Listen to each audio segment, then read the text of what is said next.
Years ago, when I was a freshman in college, I got my then-girlfriend pregnant accidentally. Typically, we used a combination of the pill and condoms, but that night we decided to go without the condom, and unfortunately, her hormonal birth control failed. She didn't realize she was pregnant until it was too late for Plan B. I assumed there would be a termination, as we had discussed the possibility of exactly this scenario before in our relationship, and both agreed at the time it would be what we wanted. Unfortunately, when push came to shove, she decided to go back on that and press forward with the pregnancy. I was not on board and let her know that. Later, testing showed that the child would be disabled. At that point, I told her very frankly yet again that I absolutely did not want this burden. I reminded her that we had agreed on a termination even if the child had been healthy, and I said in no uncertain terms that if she decided to press forward with this unilaterally, I would only fulfill my bare minimum legal obligations. I advised her that being an effectively single mother to a heavily disabled child requiring lifelong care would be far more difficult than she seemed to realize, and that in no version of reality would this ever lead to the two of us building the happy family she was imagining. She disregarded that entirely and brought the baby to term. I saw him exactly once. In the end, her parents legally adopted the child. My rights and obligations were terminated at that time. I lost touch with her, but went on to graduate and have the life I wanted. I recently heard from her for the first time since the adoption after she found me on Facebook. Since then, she hasn't done as well for herself. Unfortunately, both of her parents have passed. Her father died of COVID a few years back, and sadly, her mother passed in a car accident a few weeks ago. She is now responsible for her son, adoptive brother, and doesn't have the resources to handle him. Apparently, the care of her son was extremely costly, even with insurance, and they weren't able to leave much. He's completely incapable of any degree of independence. He's profoundly mentally disabled and can't even feed himself or use a toilet. I told her that I would not be getting involved under any circumstances, advised her to look into any government assistance or charity that her parents may have overlooked, and to see if having him put in some kind of facility would be feasible. I was very firm about her not contacting me again, and I blocked her. My wife agrees with me wholeheartedly about not burdening ourselves with this, but she suggested we might have an ethical obligation to send some money to help with the situation. I disagree, and I'm afraid that giving anything at all will be like feeding seagulls. I want nothing to do with it at all. This isn't a serious conflict between us, but I just want to know if her point has merit. Now, here are the comments. Comment 1. One of those situations where I absolutely thought OP would be the idiot. But OP, I'm now nodding my head in full agreement with you. It was her body carrying the child, and her choice to bring a profoundly disabled person into the world.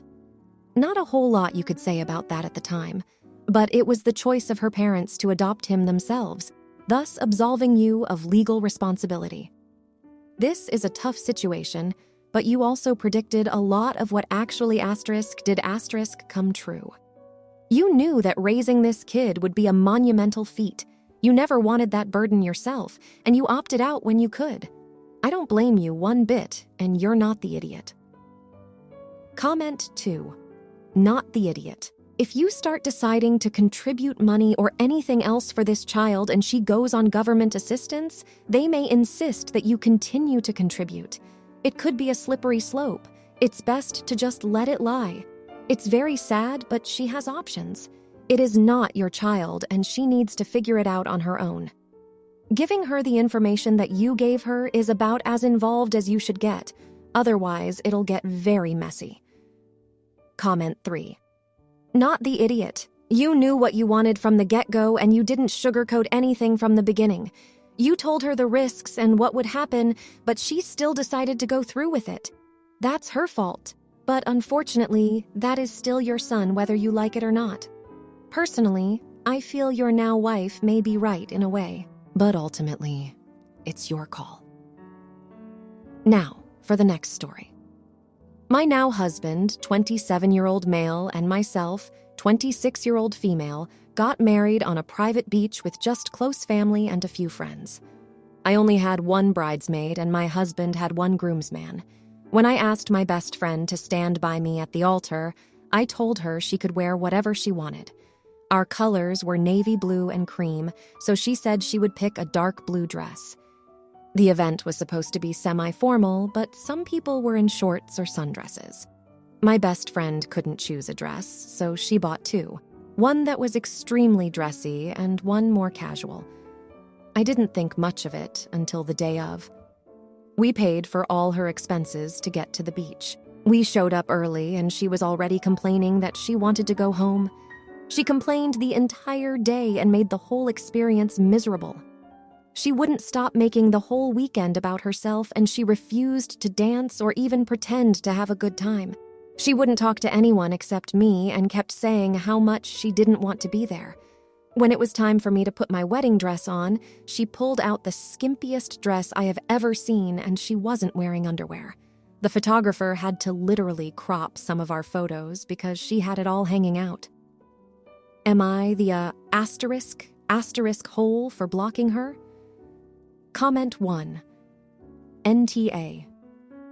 There is still a standard for what to wear to a wedding. One shouldn't dress like they are going to a hen party or clubbing to score. Comment 2. Not the idiot kinda. She sounds like she made you miserable outside the dress. But shorts are not semi-formal, so you can hardly be mad about the dress. Comment 3. So apparently fake posts are allowed in this sub, and I am 100% convinced this is one of them. Now for the next story. My 25-year-old brother and 30-year-old sister came up to visit my parents for the long weekend. They also brought their kids. My parents are enjoying themselves since they get to see their grandchildren, and it's honestly fun seeing them playing with the kids. I still live with my parents. I also like playing with them too, but it sometimes feels like my siblings are using their vacation to take a vacation from their kids and dumping them on me. The kids range from 3, 5, and there have been multiple moments where I'm left alone with them for hours on end. One time, my sister said she was tired and she just left to bed while my niece was still playing around. My brother has gone out with his wife, leaving his kids with me too. I love my nieces and nephews, but I'm also getting tired staying up till midnight watching them. Even on the days I work, when I come home, I'm somehow saddled with the kids. I'm tempted to just leave and head to a park or coffee shop for the rest of the time they're here. But I feel like this might make me the a-hole because they are on vacation and want some time alone. So would I be the a-hole if I just mysteriously disappeared or stayed out so my siblings don't dump their kids on me? Now, here are the comments. Comment 1. Not the idiot. They might be on vacation, but they are still parents, and you are not an unpaid babysitter to use at their disposal. They want a kid-free night vacation? They pay for one and get a sitter. They don't get to just go and leave you with the kids. Next time they go to do it, ask them who is watching the kids because you're going out, have stuff to do, or just don't want to babysit. If they start with, "But we haven't had a night out, you're their aunt on bonding time," that's still not your problem. They haven't even asked and just assumed. Just because you are there doesn't mean you're available, and if that means making yourself unavailable, do it. Comment 2. Absolutely. Don't announce it. Just slip away. My sister used to do this very thing. She and my brother-in-law saw a family vacation or visiting my home as their chance to dump the kiddos. They never appreciated or acknowledged that we were doing all the kid wrangling and never reciprocated, even when asked. Go. Go to a coffee shop and just chill. Walk, drive to a park and enjoy the quiet. And when they ask, they will. Tell them you need alone time and mean it. Comment 3. Not the idiot, and yes, they are doing it to you on purpose. Make yourself scarce and avoid them. When they ask why you aren't there, be breezy and say you went to a friend's/shopping, out for a drive, etc. When they complain or give you a hard time, ask them why it matters. Make them admit why they want you to come back. For childcare. They won't want to say it, but you need to force their hand and show them that you are in control of your time, not them. Now for the next story. I, 38-year-old female, have a 9-year-old son, Max, and 6-year-old daughter, Olivia, with my ex-husband, Dan, 35-year-old male. Max has severe autism and requires a lot of care. I remarried 3 years ago, and my husband, Luke, is incredible. My ex, Dan, 35-year-old male, has them 6 hours every week. This week, this was on Tuesday, and as I was away for a funeral, Dan took the day off work to be with them in the morning and evening. X and his girlfriend, Sophie, picked them up as planned at 11 a.m. My husband took this time to play a round of golf with my brother. They finished the game at 4 p.m., and the golf course is 30 minutes from our house. I got a call at 5 p.m. exactly from Sophie, screaming at me about me abandoning my kids. I was confused and eventually realized Luke wasn't home yet, so I told her where the spare key is so they could wait for Luke to come home inside. Unfortunately, Luke's car had stopped working on the motorway and he was in an area with no cell coverage. He was able to call emergency services, but nothing else would connect. When the police arrived, the first thing he did was ask if someone could contact Dan to tell him what happened. Sophie was already on the phone to the police to report me and my husband for child abandonment. They said one of us should have been there and my ex doesn't feel safe inside our home. So they've left the kids inside our home and that the police needed to go and save our kids and arrest us. The police person speaking to them told them multiple times to turn around and that they were the ones who had abandoned them. This whole time I'm getting messages from Dan saying how this was unfair on him and Sophie and that I'm a terrible parent for leaving them with someone who doesn't give a care about our kids. At this point, I didn't actually know what was going on. All I knew is that Luke wasn't home, but Dan had found the spare key. At no point did he tell me that they've left the kids alone. Luke got hold of me via the police, and I arranged for a friend to go round there as soon as she could, but the police already had a unit there after the call with Sophie. After this, I've decided to try and get his 6 hours a week taken away. I've given him so much flexibility over the years, and this was my limit. Our son is dependent on an adult, and our daughter is 6, and the only thing he would say to defend himself is, well, I kept up my side of the agreement by bringing them back after 6 hours. This has caused a whole other mess, to the point where Sophie sent me messages that the police are now investigating. Dan hinted he is going to try and get the kids taken into care because of my husband abandoning them. I had multiple people ask me why I'm staying with someone who abandoned my children. His parents have threatened to try and gain custody of the children, saying the children need a stable family unit and calling my husband abusive.